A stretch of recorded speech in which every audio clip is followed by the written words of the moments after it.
இப்போ சமீபத்தில் வந்த படங்களில் பார்த்தீங்கன்னா சவுண்டு தான் வந்து கெடுத்துச்சு நிறைய இதுவை. படத்துடைய நிறைய இறைச்சலாக இருக்குது அப்படின்ற மாதிரி. ஸோ இந்த படத்தில் சப்தம் எந்த அளவுக்கு இருக்கும்? அதான் நான் ஏற்கனவே சொன்ன மாதிரி நானும் என்னோட சவுண்ட் இன்ஜினியரும் என்ன டிசைட் பண்ணனா, அந்த சவுண்ட் ரொம்ப டிஸ்டர்ப் பண்ணுச்சு. சரிங்களா, ஒரு பெரிய படத்தையே அந்த சவுண்ட் டிஸ்டர்ப் பண்ணால்தான் படமே ஓடலை. சவுண்டு எதிர்பார்த்து ஒரு சப்தம்ன்றது சவுண்டை பேஸ் பண்ணி ஒரு படம் பண்ணியிருக்காங்க அப்படின்றதுக்காக நீங்கள் அங்கே வந்திருக்கீங்க ஒரு பாயிண்டில். பேய் பிசாசுனாலே இங்கே பொதுவாக நிசப்தமான ஏரியாவில் தான் அதிகம் சுழண்டடிக்கும். நீங்கள் சப்தம் பேர் வச்சுருக்கீங்களே, தமன் இருக்கிறதுனால வச்சுட்டீங்களோ? இல்லை இல்லை, தமன் அப்படின்றது ஒரு மியூசிக்கான விஷயம். சப்தம் அப்படின்போது ஏன்னா ஒரு இடி இடிக்குதுன்னு வைங்க, நமக்கு ஒரு பயம் வருது இல்லை. திடீர்னு வந்து யாராவது நீங்கள் தனி ரூமில் இருக்கும்போது நம்மளுக்கு ஒரு கதை படான்னு எதுவுமே இல்லாமல் ஒரு சாத்தும் போது ஒரு சின்ன ஒரு பயம் இருக்குல்ல, அந்த ஒரு பயம்தான் இந்த படத்தில் வந்து ஒரு சப்தத்தை வச்சு நான் பண்ணியிருக்கேன் ஒரு பாயிண்டில். ஹீரோ சார், ஆதி சார், நீங்கள் ஒரு அழகான ஹீரோயின் வந்து நிக்கி கல்யாணி கல்யாணம் பண்ணீங்க. கல்ராணி சார். நிக்கி கல்ராணி. ஓகே, இந்த படத்தோட பேக்ரவுண்டில் எங்கேயுமே ஹீரோயின் இல்லை. நீங்கள் பேசும்போதும் சரி, டைரக்டர் பேசும்போதும் ஹீரோயின் படத்தில் 3 பேர் இருக்காங்கன்னு நினைக்கிறேன். யாரை பற்றியும் பேசல. ஏன், என்னாச்சு? ஹீரோயின் உங்களை ஹீரோயின் யாரோ புறக்கணிக்காங்களா? இது அதுக்கான படம் கிடையாது சார். ஹீரோக்கே ரெக்கையை போட்டாங்க பாருங்க. இது அந்த ஹீரோ ஹீரோயின் அப்படிப்பட்ட படமாக இருந்தால் கண்டிப்பாக பண்ணியிருப்பாரு. இந்த கான்செப்டை கன்வே பண்ணணும்னு ஒரு போஸ்டர் டிசைன் சார். அடுத்த படத்தில் கண்டிப்பாக ஹீரோயினோட மெயினாக என்னென்னா, இப்போ வந்து ஃபார் எக்ஸாம்பிள் சிம்ரன் லைலா அப்படின்றது வந்து ஒரு அப்போ வந்து எவ்வளோ பெரிய முன்னணி நடிகைகள் இன்றைக்கி வரைக்கும் ஒரு மதிப்பு மரியாதை அவங்கள்ட்ட இருக்குது அப்படின்றது உங்களுக்கு நல்லாவே தெரியும் ஒரு பாயிண்டில். ஸோ இந்த கதைக்குள்ளே வர்றாங்க அப்படின்னா அவ்வளோ சீக்கிரம் ஈஸியாக வந்துட மாட்டாங்க ஒரு பாயிண்டில். அதாவது இந்த கதைகள் வந்து ஓகே பண்ணி வர்றது அப்படின்றது. ஸோ எத்தனை காட்சிகள் அப்படின்றத விட என்ன மாதிரியான கேரக்டர், எந்த மாதிரியான ஒரு ஆழம் இந்த டெப்த்துக்குள்ளே வந்து அந்த கதைக்குள்ளே இருக்குது அப்படின்றனால தான் உள்ளே வருவாங்க. அப்படி தான் 2 பேருமே வந்து ஓகே சொல்லி இந்த கதைக்குள்ளே வந்திருக்காங்க. ஸோ ஃபஸ்ட்டு முதல் முறையாக வந்து சிம்ரன் அவங்களும் சரி, லைலா அவங்களும் சரி, முதல் முறையாக வந்து ஒரு ஃபஸ்ட்டு கான்டாக்டே வந்து இந்த கதை படத்து மூலம் தான். ஆனால் படத்துக்கான முழு உழைப்பையும் வந்து அவங்க வந்து சூப்பராக கொடுத்துருக்காங்க ஒரு பாயிண்டில். இன்றைக்கி வந்து ஃபஸ்ட்டு அந்த அவுட்புட்டும் பார்த்துட்டாங்க. இன்ன வரைக்கும் வந்து ஒரு பெரிய ஒரு வெல்விஷராக இன்ன வரைக்கும் படத்தை வந்து பாராட்டி அதை நல்லா கண்டிப்பாக டெஃபினட்டாக வந்து ஆடியன்ஸ் எடுத்துகிட்டு போவோம் அப்படின்றது 2 பேரோட என்கரேஜ்மெண்ட்டும் இந்த படத்துக்கு இருக்குது ஒரு பாயிண்டில். ஸோ கரெக்டான டைமில் நாங்கள் எல்லாருமே வந்து மீட் பண்ணுவோம் ஒரு பாயிண்டில். அதான் சார். ஆதி சார், கல்யாணத்துக்கு முன்னாடி ஈரம்ன்ற பேய் படத்தில் நடிச்சிங்க, கல்யாணத்துக்கு அப்புறம் சப்தம் பேய் படத்தில் நடிச்சிருக்கீங்க. ரெண்டுத்துக்கும் என்ன டிஃப்ரென்ஸ் பார்க்குறீங்க? அதாவது கல்யாணத்துக்கு முன்னாடி பேய் படம், கல்யாணத்துக்கு அப்புறம். அதான் சொன்னேன்ல சார், கல்யாணத்துக்கு முன்னாடி பேய் மேல நம்பிக்கை இல்லை, கல்யாணத்துக்கு அப்புறம் இல்லை சார், நீங்கள் நினைக்கிற மாதிரி இல்லை சார். டேரக்டர் சார், படம் பிரமாதமாக பண்ணியிருக்கீங்க, எல்லாம் நல்லா பிரமாதமாக இருக்குது. இந்த சப்தம்னு இந்த டைட்டில் வந்து பளிச்சுன்னு தெரியுற மாதிரி மக்கள் ரீச் ஆகுற மாதிரி இல்லையே. எழுத்து இல்லை, என்னன்னா இப்போது அந்த ஒரு கேள்வியாக வருது இல்லை ஒரு பாயிண்டில். ஸோ அதுக்காக வந்து நம்மளுக்கு புரியாமல் இருக்கக்கூடாது. ஏன்னா எண்ட் ஆஃப் த டே வந்து எல்லாமே ஆடியன்ஸ்கிட்ட போய் சேர்க்கணும் அப்படின்றதுக்காக தான் ஒரு படம் பண்ணுறோம். அதே நேரத்தில் ஒரு பாயிண்ட் வந்து நம்ம ஒரு க்ரியேட்டிவிட்டி பாயிண்ட் இருக்குல்ல ஒரு அந்த விஷயத்தை வந்து அழகாக வந்து சப்தம், இப்போ சில பேர் நோட் பண்ணி சொன்னாங்க, சப்தம்ன்றது அந்த ஃபாண்ட்லேயே வந்து சூப்பராக பண்ணிடுங்க. ஸோ அந்த பாராட்டும் நம்ம எடுத்துக்க வேண்டியது இருக்குது. இல்லை, அந்த இதுக்கு இது கொடுத்து தான் வந்து மதிப்பு கொடுத்து தான் வந்து ஃபஸ்ட்டே சொன்னாங்க எங்களுக்கு படிக்கிறதுக்கு முடியலன்னு. அப்போ தான் ஸ்பாண்ட்டை வந்து இன்னும் கொஞ்சம் பெருசு பண்ணோம். நாங்கள் பெருசுனா கொஞ்சம் இன்னும் புரிகிற மாதிரி கொஞ்சம் பண்ணோம் ஒரு பாயிண்டில். அதுக்கு மதிப்பு கொடுத்து நாங்கள் ஒன்று பண்ணியிருக்கோம் ஒரு பாயிண்டில். சார், படத்தில் வவ்வாலுக்கு என்ன பங்கு இருக்குது? படத்தில் வவ்வால் கண்டிப்பாக ஒரு பங்கு இருக்குங்க ஒரு பாயிண்டில். அதாவது சப்தம் அப்படின்ற ஒரு பாயிண்ட்டுக்கும் வவ்வாலுக்கும் பேய் படத்துக்கான ஒரு சின்ன ஒரு கனெக்டிங் பாயிண்ட் வந்து இந்த படத்தில் கொடுத்துருக்கோம் ஒரு பாயிண்டில். அது கண்டிப்பாக சும்மா ஒரு படத்துக்காக வந்து சும்மா சம்மந்தம் இல்லாமல் யூஸ் பண்ணுறதில்ல. ஒரு பேய் படம்னா உடனே வவ்வால் யூஸ் பண்ணியிருக்கோம் அப்படின்றது கிடையாது. ஒரு பேய் படம்னா வந்து வவ்வால், இடி, மின்னல், அதுக்கப்புறம் எல்லாமே காமிப்போம். ஒரு பாலடைஞ்ச பங்களா அப்படின்றது அது அப்படிலாம் இல்லாமல் இந்த வவ்வால் அப்படின்றது வந்து ஒரு பாயிண்டில் வந்து கரெக்டான ஒரு மீனிங்ஃபுல்லாக கொடுத்துருக்கோம் ஒரு பாயிண்டில். சார், ஈரம்ன்ற படத்தில் வந்து ஒரு தண்ணியில் வச்சு பண்ணீங்க நீங்கள். இப்போ இதில் வந்து இந்த வவ்வால் சம்மந்தப்பட்ட எல்லாத்தையும் வச்சு பண்ணுறீங்களே, அதனுடைய என்ன கதை சொல்லுங்களேன். கதை உங்களுக்கு டெய்லரில் கொஞ்சம் சொல்லியிருக்கோம். இப்போ நீங்கள் பேய் கதை, இந்த கதையை வந்து செலக்ட் பண்ணி எடுக்க காரணம் செலக்ட் பண்ண காரணம் தான். எப்படின்னா வந்து எல்லா டேரக்டருக்கும் வந்து ஒரு சின்ன ஒரு அடையாளத்தை வச்சுட்டே போவோம். இப்போ ஈரம் வந்து தண்ணீரில் ஒரு பேய் அப்படின்னு சொல்லும்போது ஒரு பெரிய ஒரு அப்ரிஷியேஷன், ஒரு பாராட்டு கொடுத்தீங்க, ஒரு இடம் கொடுத்தீங்க.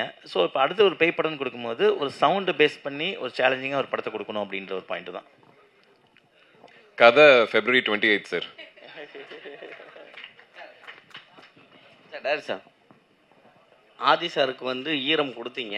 ஸோ அது வந்து மக்கள் மனசில் ஈரமாக நல்லா வந்துச்சு உங்களுக்கு கூட்டம்லாம். சப்தம் அது வந்து அவர் சினிமா கேரியரில் வெற்றி சப்தமாக மாறதுக்கான வாய்ப்பு இருக்கா?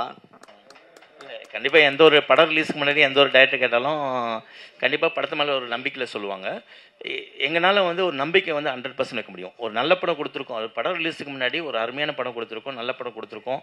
அது வந்து நான் சொல்கிறதில்ல, படம் பார்த்தவங்கள வச்சு தான் நான் சொல்கிறேன் ஒரு பாயிண்டில். ஸோ அந்த விதத்தில் வந்து ஆதிக்கும் சரி, எனக்கும் சரி, இந்த டீம் மெம்பர்ஸ்க்கும் சரி, இந்த படம் வந்து நல்ல ஒரு அடையாளத்தை கொடுக்கும் அப்படின்றது நான் நம்புகிறேன். ஒரு லைட்டிங் சொன்னீங்க பேசிகிட்டு இருக்கும்போது. ஸோ மணிரத்னம் சார் வந்து லைட்டிங் மெயினாக பார்ப்பார். அவர் வந்து அந்த பிங்க் கலர் அதெல்லாம் இருக்கும், ஓம் கண்மணி அந்த மாதிரிலாம். ஸோ அதேமாரி உங்கள் ஈரம் படத்துலையும் ப்ளூ ஷேடு சொன்னீங்க, இதுலேயும் ப்ளூ ஷேடு ப்ளஸ் அந்த ஓம் சொல்லியிருந்தீங்க. லைட்டிங் எவ்வளோ முக்கியம்? லைட்டிங் கண்டிப்பாக ரொம்ப ரொம்ப முக்கியமான விஷயம். ஒரு முக்கியமான விஷயம் சொன்னால், படத்தில் வந்து கேரக்டர் வந்து ஈரம் படத்தில் கூட வந்து ஒரு ஆஃப் ஷேடோ வந்து லைட்டிங் வந்து கட் பண்ண சொன்னேன் ஒரு பாயிண்டில் மனோஜ்ட்டு. அப்போ வந்து மனோஜ் சொன்னப்பில் உண்மையிலே யாருமே வந்து ஒரு ஆர்டிஸ்ட்டுக்கு வந்து ஒரு லைட்டிங் வந்து ஆஃப் லைட் போதும் அப்படின்றது யாருமே சொல்ல மாட்டாங்க. ஃபேஸில் வந்து பளிச்சுன்னு எங்களுக்கு வேணும் அப்படின்னு தான் சொல்லுவாங்க. ஃபஸ்ட் டைம் வந்து நீ சொல்லியிருக்கேன் அப்படின்னு ஒரு விஷயம் சொல்லுவேன். ஸோ லைட்டிங் அப்படின்றது ஒரு கேமராமேனுக்கும் அது கதையில் வந்து ஒரு பங்காக கொண்டு போகணும், ஒரு டைரக்டருக்கும் அதோட நாலேஜ் வந்து கண்டிப்பாக இருக்குன்னு நான் யோசிக்கிறேன். ஒரு மேக்கிங் அப்படின்றது வந்து எங்கே வரும்னா, ஒரு நல்ல இயக்குனருக்குள்ள ஒரு நல்ல ஒளிப்பதிவாளர் இருக்கணும், அதே மாதிரி ஒரு நல்ல ஒளிப்பதிவாளருக்குள்ள ஒரு நல்ல இயக்குனர் இருக்கணும் ஒரு பாயிண்டில். அப்படி ரெண்டும் சேரும் போது ஒரு ப்ராப்பரான ஒரு மேக்கிங் அப்படின்றது வரணும். அந்த நாலேஜ் வந்து 2 பேருக்குமே இருக்கணும் அப்படின்றத நான் யோசிக்கிறேன். இப்போ சமீபத்தில் வந்த படங்களில் பார்த்தீங்கன்னா சப்தம் சவுண்டு தான் வந்து கெடுத்துச்சு நிறைய இதுவை. படத்துடைய நிறைய இறைச்சலாக இருக்குது அப்படின்ற மாதிரி. ஸோ இந்த படத்தில் சப்தம் எந்த அளவுக்கு இருக்கும்? அதான் நான் ஏற்கனவே சொன்ன மாதிரி நானும் என்னோடய சவுண்ட் இன்ஜினியரும் என்ன டிசைட் பண்ணோன்னா, எப்போவுமே ஒரு மியூசிக்கோட வேல்யூ ஒரு சவுண்டோட வேல்யூ எப்போ தெரியும்னா, ஒரு சைலண்ட்டுக்கு அப்புறம் தான் தெரியும் ஒரு பாயிண்டில். ஒரு அமைதிக்கு அப்புறம் தான் வந்து அதோட வேல்யூ தெரியும். ஸோ அந்த அமைதியும் இந்த படத்தில் இருக்கும், அந்த சவுண்டும் இந்த படத்தில் இருக்கும். அந்த ஒரு விஷயம் கான்சியஸாக இருந்துடும், அந்த இறைச்சல் அந்த ஆடியன்ஸை வந்து டிஸ்டர்ப் பண்ணக்கூடாது, ஆனால் சைக்காலஜிக்கலாக டிஸ்டர்ப் பண்ணணும் ஒரு பாயிண்டில். அதோட லென்த் அப்படின்றது தான் நாங்கள் வந்து கேர்ஃபுல்லாக இருந்துக்கிட்டோமே தவிர, மற்றபடி படம் ஃபுல்லாக வந்து லெவலில் ஏற்றி ஜாஸ்தி பண்ணி ஆடியன்ஸை வந்து அப்படியே வந்து கதற விடணும் அப்படின்ற ஒரு பாயிண்டில் கிடையாது ஒரு பாயிண்டில். சார், இப்போ நீங்கள் பார்த்தீங்க 2 hours படம்னு சொன்னீங்க, நாங்கள் ஒரு கிளிம்ஸ் பார்த்தோம். அதில் வந்து ஒரு 2 minutes சம்திங் 1 minute தான் இருக்கும். அதில் வந்து ஒரு பீப் போட்டிருந்தீங்க. அது எங்களாலையும் இப்போ இந்த நேரத்தில் அந்த சவுண்ட் ரொம்ப டிஸ்டர்ப் பண்ணுச்சு. சரிங்களா, ஒரு பெரிய படத்தையே அந்த சவுண்ட் டிஸ்டர்ப் பண்ணால்தான் படமே ஓடலை. சரி, இந்த படம் வந்து மக்களை வந்து டிஸ்டர்ப் பண்ணாமல் பார்க்க வைக்குமா? டெஃபினட்டாக கண்டிப்பாக பார்க்குவோம். அதாவது நீங்கள் இன்றைக்கி வந்து பெஸ்ட் பீப்புள் ஒரு சவுண்டு எதிர்பார்த்து ஒரு சப்தம்ன்றது ஒரு சவுண்டை பேஸ் பண்ணி ஒரு படம் பண்ணியிருக்காங்க அப்படின்றதுக்காக நீங்கள் அங்கே வந்திருக்கீங்க ஒரு பாயிண்டில். ஸோ உங்களுக்கு அந்த ஒரு காட்சி அப்படின்றது காமிக்கிறது ஃபோக்கஸ்டாக காமிக்கணும். சப்தம் படம்ன்றது இந்த படத்தில் நாங்கள் என்ன பண்ணியிருக்கோம் அப்படின்றது அப்படின்ட்டு ஒரு சாம்பிள் தான் காமிச்சிருக்கோம் ஒரு பாயிண்டில். அந்த சாம்பிள் வந்து படத்தில் வந்து சில சாம்பிளாக தான் இருக்குமே தவிர வெவ்வேறு விதமாக தான் இருக்குமே தவிர மொத்த படமாகவே வந்து உங்களுக்கு வந்து இறைச்சல் அப்படின்ற ஒரு பாயிண்ட் வந்து இருக்கவே இருக்காது. கண்டிப்பாக டெஃபினட்டாக அது 100% நான் வந்து ஷூராக சொல்லிப்பேன் ஒரு பாயிண்டில். அது இல்லை என்னென்னா, ஒவ்வொன்றுமே வந்து அது கதையோட தன்மை தான் ஒரு பாயிண்டில். அது எல்லாம் சேரும் போது தான் வந்து உங்களுக்கு வந்து அது சவுண்டு வந்து முதன்மையான தன்மையாக அப்படின்னு மாறிடுச்சு. ஆனால் ஒரு படம் வந்து தோல்வி அடையதோ வெட்டி அடையதோ சவுண்டில் கிடையாது ஒரு பாயிண்டில். ஏன்னா அது உண்மையிலே பேஸ்லேயே வந்து ஃபண்டமெண்டலாகவே வந்து சில விஷயங்கள் வந்து தப்பாக இருந்திருக்கும் அப்படின்ற ஒரு பாயிண்டில் யோசிக்கிறேன். அந்த ஃபண்டமெண்டல் பேஸ்லேயே வந்து ஏன்னா ஒரு டெக்னீஷியன்ஸ் வந்து எந்த அளவுக்கு உழைப்பு போட்டிருந்தாலும் ஒரு கதை ஒரு படம் வந்து பேஸ்லேயே வந்து ஃபண்டமெண்டலாக தப்பாச்சுன்னா அங்கே மிஸ் ஆகும்போது எது பிரதானமாக இருக்கோ அதை வந்து ஆட்டோமேட்டிக்காக இதாயிரும் ஒரு விஷயம் சொல்லுவாங்க. அதுதான் பாயிண்ட். சார் அறிவழகன் சார், யூஸ்வலாகவே ஹாரர் படம் அப்படின்னாலே ஒரு யூஸ்வல் டெம்ப்ளேட் ஒன்று இருக்கும். அதை வந்து பிரேக் பண்ணி தான் நீங்கள் ஈரம் படத்தில் காமிச்சிருப்பீங்க. இதில் அது மாதிரி இருக்கும். அதை தாண்டி இதை ரிவெஞ்ச் வழக்கமான அந்த பழிவாங்கிற ரிவெஞ்சாகவே இருக்குமா, இல்லை அதாவது ரிவெஞ்ச் அப்படின்றது சொல்கிறத விட ஒரு கோபம் அப்படின்னு ஒன்று இருக்கும். அதாவது வந்து ஒரு கோபம்ன்றது அது வில்லனுக்கு மட்டும் வராது, ஒரு ஹீரோக்கும் கோபம் இருக்கும், ஒரு படத்தில் இருக்க ஒரு வில்லனுக்கும் கோபம் இருக்கும் அப்படின்ற ஒரு பாயிண்டில். ஸோ கோபத்தை தான் பிரதானமாக எடுத்துக்கிட்டேன் தவிர இந்த பழிவாங்கல் கதை அப்படின்ற ஒரு பாயிண்டில் நான் எடுத்துகிட்டு போகல. மோரோவர் இந்த படம் சயின்டிஃபிக்கான படம், அவ்வளோதான் ஒரு பாயிண்டில். சார், ஆர்ஆர் ஃபிலிம்னாவே உங்களுக்கு வந்து ஆதி சார் ஞாபகம் வருமா? இல்லை, அப்படி கிடையாது ஒரு விஷயம். எங்களோட ட்ராவல் வந்து நிறைய ஆக்ஷன் படம் ஸ்கிரிப்டும் பேசியிருக்கோம், ஹாரர் படம் பேசியிருக்கோம். சரி, இப்போ வந்து இந்த படத்தில் நான் பேய் இல்லை, paranormal investigator. Sir director sir இங்கே சார் இங்கே அண்ணா சார் டைரக்டர் சார் இது சப்தத்துக்கு கீழே வந்து ஈரம் பார்ட் 2ன்னு ஏன் போடாமல் இருக்கீங்க? இது ஈரம் படத்தோட 2 தான் அப்படின்ட்டு இண்டஸ்ட்ரி ஃபுல்லாக பேசுகிறாங்க. இல்லை சார், நான் ஏற்கனவே சொன்னது கண்டிப்பாக வந்து நியாயமாக இருக்கணும், உண்மையாக இருக்கணும்னு நான் ஃபீல் பண்ணுறேன். ஓகேவா? எனக்கு நிறைய பேர் சொன்னாங்க ஈரம் 2ன்னு கூட போடலாமே அப்படின்ற ஒரு பாயிண்டில் சொன்னாங்க. பிஸ்னஸ் தான் இருக்கும், நல்லாயிருக்கும் அப்படின்னு. இல்லை, அதுக்கான நேர்மை நியாயம் ஆடியன்ஸை ஏமாற்றக்கூடாதுல தெளிவாக இந்த ஒரு பாயிண்டில். அதாவது என்ன படம் நம்ம கொடுக்க போகிறோம் அப்படின்ற ஒரு படம் இருக்குல்ல, ஈரம் 2 தனியாக இருக்குது, அது வேறு படம். அது கண்டிப்பாக அதுக்கான ஸ்கிரிப்ட் இருக்குது ஒரு பாயிண்டில்.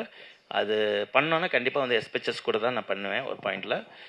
இது தனியாக சப்ஜெக்ட் ஒரு. ஆனால் ஹாரர் படம் எங்கே வந்து கனெக்ட் ஆகுதுன்னா ஈரமுக்கும் சப்தத்துக்கு ஆதி சார், நான், தமன் அப்படின்ற ஒரு விஷயத்தில் நாங்கள் கனெக்ட் ஆகிறோம். ஒரு ஹாரர் படம் எடுக்கிறோம், அந்த பாயிண்ட் தான் சார். ஆதி சார், ஒரு காலத்தில் பேய் படம்னாலே ரொம்ப பயந்து நினைக்கிட்டு இருந்தோம். அந்த சுந்தர்சி சார், காஞ்சனா மாதிரி படம்லாம் வந்து பேயை ரொம்ப காமெடி ஆக்கிட்டாங்க. இப்போ வந்து பேயை வந்து ரசிப்பாங்களா? இந்த மாதிரி கதை எப்படி இருக்கு? இந்த கதை எப்படி? ஒரே பாயிண்ட் தான் சார். எந்த மாதிரி படங்கள் கொடுத்தாலும் சரி, அதாவது பேய் படத்துலேயே ஒரு ஜானர் இருக்குது. அதாவது நீங்கள் சொன்ன மாதிரி வந்து ஹாரர் காமெடி இருக்குது, பயமுறுத்துகிற ஹாரர் இருக்குது.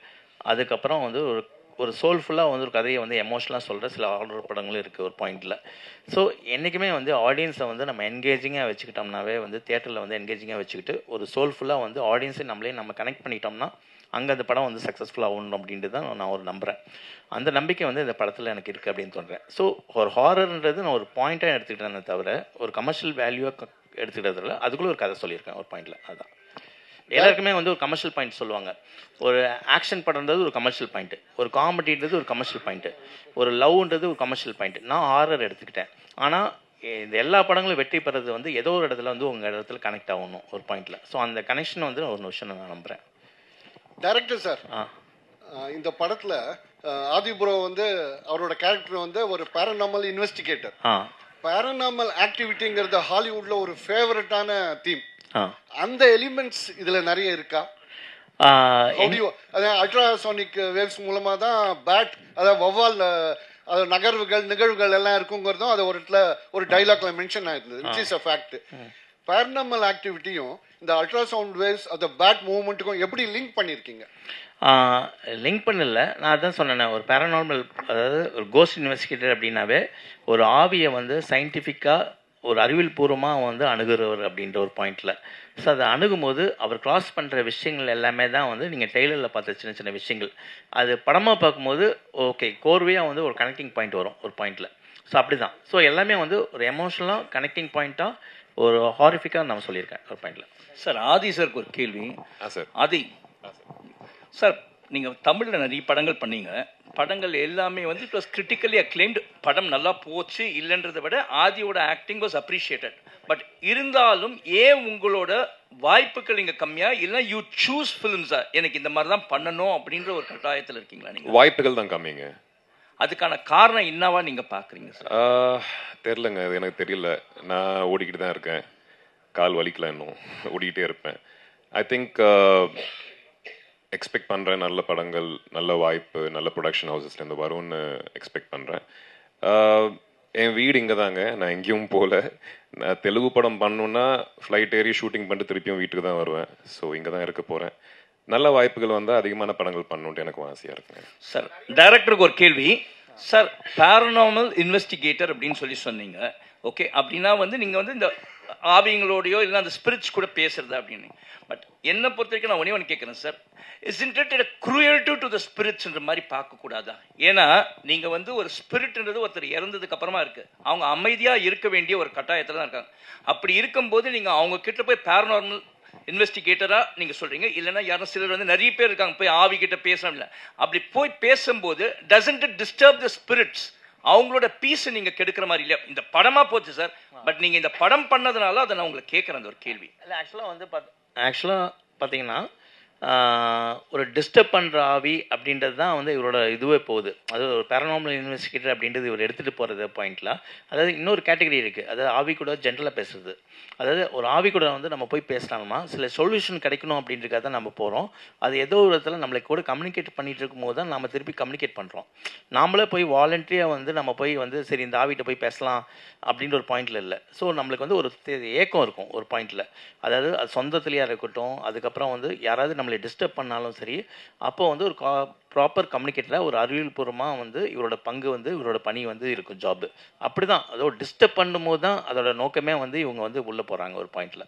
அது படத்துலேயே ரொம்ப அழகான சீன்ஸ் ஒன்று ரெண்டு இருக்குங்க. நீங்கள் கேட்குற விஷயம் கன்வே பண்ணும். அதாவது சார் சொன்ன மாதிரி அந்த சில ஆவிகள் வந்துட்டு எனர்ஜி வந்துட்டு கம்யூனிகேட் பண்ணணும்னு கூட ட்ரை பண்ணும். அது அவங்களுக்கு எப்படி கம்யூனிகேட் பண்ணணும்னு தெரியாது. So maybe he can be a bridge to communicate. இல்லை, பாசிட்டிவாக கூட யோசிக்கலாம் அது. தேங்க்யூ.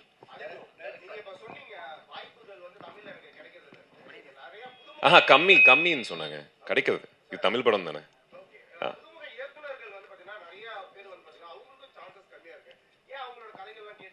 இல்லையாங்க, நான் நிறைய புதுமுகங்களோட தான் பண்ணியிருந்தேன். அரவிந்த் சாரோட ஃபர்ஸ்ட் படம் இல்லை, இது ஆக்சுவலாக நான் சொல்லணும்னா ஒரு பாயிண்டில் வந்து நான் ஒரு ஆஃபீஸ் போயிருக்கேன். அப்போ வந்து நான் 2-3 இன்டர்வியூவில் கூட சொல்லியிருக்கேன். என்னென்னா அவரை பொறுத்த வரைக்கும் நான் ஆஃபீஸ் பண்ணேன்னா ஒரு போர்டு வச்சுருப்பார் ஒரு பாயிண்டில். அந்த போர்டில் வந்து ரைட்டப்ஸ் இருக்கும். என்னென்னா 9 o'clock அப்படின்னு பார்த்தீங்கன்னா வந்து இந்த இவர்கிட்ட கதை கேட்கணும். அவர் யாருன்னா வந்து இந்த டயட்டோட அசோசியேட்டாக இருப்பார். அதுக்கப்புறம் வந்து 2 மணிக்கு பார்த்தீங்கன்னா இந்த ஒரு கதை இருப்பார். அது வந்து இந்த டயட்டோட அசோசியேட் அப்படின்னு இருப்பார். ஸோ இந்த விஷயங்கள் வந்து நானும் யோசிப்பேன், இவ்வளோ கதை கேட்டுட்ருக்காரு அப்படின்ற ஒரு மாதிரி வந்து அவர்கிட்ட கேட்பேன் நான் ஒரு பாயிண்டில். ஸோ அது வந்து அவர் இன்ட்ரெஸ்டிங்காக வந்து அந்த கதையை கேட்டு அதில் வந்து சூஸ் பண்ணோம் அப்படின்ற ஒரு பாயிண்டில் இருக்காரு. ஸோ என்னை பொறுத்த வரைக்கும் நான் பார்த்த விஷயங்கள் அதுதான். ஆமாம். கிளாப் ஃபர்ஸ்ட் டைம் டைரக்டர், அப்புறம் மரகத நாணயம் first time director, partner first time director. எனக்கு 2வது படமாக ஈரம் இருந்தது, சாரோட first film. So directors first டைமா செகண்ட் டைமா அதை தாண்டி ஆனஸ்டி இன் ஃபிலிம் மேக்கர் ரொம்ப ரொம்ப முக்கியங்க. அதை தான் பார்ப்பேன் நான். Arivu and Adi, fantastic trailer. We're all looking forward to watching the film. உங்களுடைய ட்ரெய்லர்ல இருந்து and from what you've just said, the theme of the film வந்து looks universal. இது ஒரு பர்டிகுலர் ரீஜனை பொறுத்தோ இல்லை ஒரு பர்டிகுலர் ஏரியாக்காக ஸ்பெசிஃபிக்காக கிரியேட் பண்ணப்பட்ட கதையை மாதிரி தெரியல, யூனிவர்சலாக அப்ளை பண்ணப்படுற ஒரு தீமாக தான் தெரியுது. So how many languages is this film being made into? தெலுங்குல ஏன் எடுத்துட்டு போகல? ஏன் why are you not taking it into South Indian languages, other languages? We are-ங்க. You are, okay. Tamil, Telugu, Kannada, Hindi. Write down. We are promotions கூட இப்போ இன்னைக்கு முடிச்சுட்டு நாளைக்கு ஹைதராபாத். மெயினாக வந்து எல்லாருமே வந்து சார் சொன்ன மாதிரி தமிழ், தெலுங்கு, ஹிந்தி தான் ஜென்ரலாக இருக்கும். அப்போது கன்னடா வரைக்கும் நாங்கள் பேரலாக எடுத்துகிட்டு போகிறோம் ஒரு பாயிண்டில். ஸோ தெலுங்கு அண்ட் கன்னடா வந்து என் சினிமாஸ் வந்து ரிலீஸ் பண்ணுறாங்க. ஹிந்தி வந்து சாஜித் குரேஷியை வந்து அவர் வந்து ரிலீஸ் பண்ணுறாரு. ஸோ ரெவன்ஸா ஃபிலிம்ஸில் T3 கம்பெனியில் வந்து அவங்க ரிலீஸ் பண்ணுறாங்க. தெலுங்குலையும் நல்ல டிஸ்ட்ரிபியூட்டர்ஸ் மைத்ரி அவங்க அசோசியேட் ஆயிருக்காங்க. So we are having a big release in all the other languages ஆல்சோங்க. டேரக்ட் சார், சப்தம் ஓகே. இதுக்கு முன்னாடி நீங்கள் த்ரில்லர் அருண் விஜய் வச்சு பார்டர் ஒன்று நிற்கிது, அது பார்டர்லேயே இருக்குது. ஏன் அதை ரிலீஸ் பண்ணாமல் அப்படியே பார்டர்லேயே? ஏற்கனவே சொன்னாங்களே, ஒரு படத்தோட ரிலீஸ் அப்படின்றது நான் சம்மந்தப்பட்ட ஒரு விஷயம் கிடையாது. இப்படி எடுத்துகிட்டு போகிற விஷயங்களுக்குல நிறைய பிரச்சனைகளாக இருக்கட்டும், இதுவாக இருக்கட்டும், அது டெஃபினட்டாக வந்து அருண் விஜய் சாருக்கும் எனக்கும் வந்து ஒரு மிகப்பெரிய ஒரு படமாக இருக்கும் அப்படின்னு நான் நம்புகிறேன். பார்டர் நான் பார்த்துட்டேங்க, செம்ம படம். அது வேற ஒரு காரணங்களுக்காக நிற்குது. ரொம்ப ரொம்ப நல்ல படம். ப்ளஸ் எப்போ ரிலீஸ் ஆனாலும் அந்த படத்தோட ரெலவன்ஸ் கண்டிப்பாக இருக்கும். ஸோ பழைய படம் மாதிரி தெரியாது உங்களுக்கு. டேரக்ட் சார், இப்போ பார்த்தீங்கன்னா வவ்வால் வந்து ஆக்சுவலாக எல்லாருமே வந்து பேய்களுக்கு தான் யூஸ் பண்ணுறாங்க. வவ்வால்ன்றது ஒரு நல்ல ஒரு இது, அதோடைய குணமே வேற. அது சப்தம் கொடுத்து தான் அந்த இடத்துக்கு ஒளியை எழுப்பி தான் உள்ளே போகும். அதை ஏன் அதை சின்னமாக மாற்றிட்டு இருக்கீங்க எல்லாருமே? இல்லை, அதாவது சில விஷயங்கள் தவிர்க்க முடியாமல் நம்ம யூஸ் பண்ணாலும் அதை எப்படி யூஸ் பண்ணுறோன்னு ஒன்று இருக்குல்ல. ஒரு படத்துக்கு வந்து பார்த்திங்கன்னா ஒரு ஹீரோயின் கண்டிப்பாக வந்து 2 பேர் லவ் பண்ணுறாங்க. ஒரு லவ் ஸ்டோரினா வந்து 2 பேர் லவ் பண்ணுவாங்க, பிரிவாங்க, சேருவாங்க அப்படின்னு ஒரு பாயிண்ட் இருக்குது. ஆனால் அதை எந்த அளவுக்கு டிஃப்ரெண்ட்டாக நம்ம எடுத்துகிட்டு போகிறதுல தான் அதோட சக்ஸஸ் இருக்குது. இப்போ அந்த வவ்வால் அப்படின்றது வந்து ஒரு பேய் படம் ஒரு சிம்பிளாக இருந்தாலும் நாம் என்ன இந்த படத்தில் வந்து யூஸ் பண்ணியிருக்கோம், எப்படி யூஸ் பண்ணியிருக்கோம் அப்படின்னு ஒன்று இருக்குல்ல, அந்த விதத்தில் இது வேறுபடும் ஒரு பாயிண்டில். Yes, thank you so much.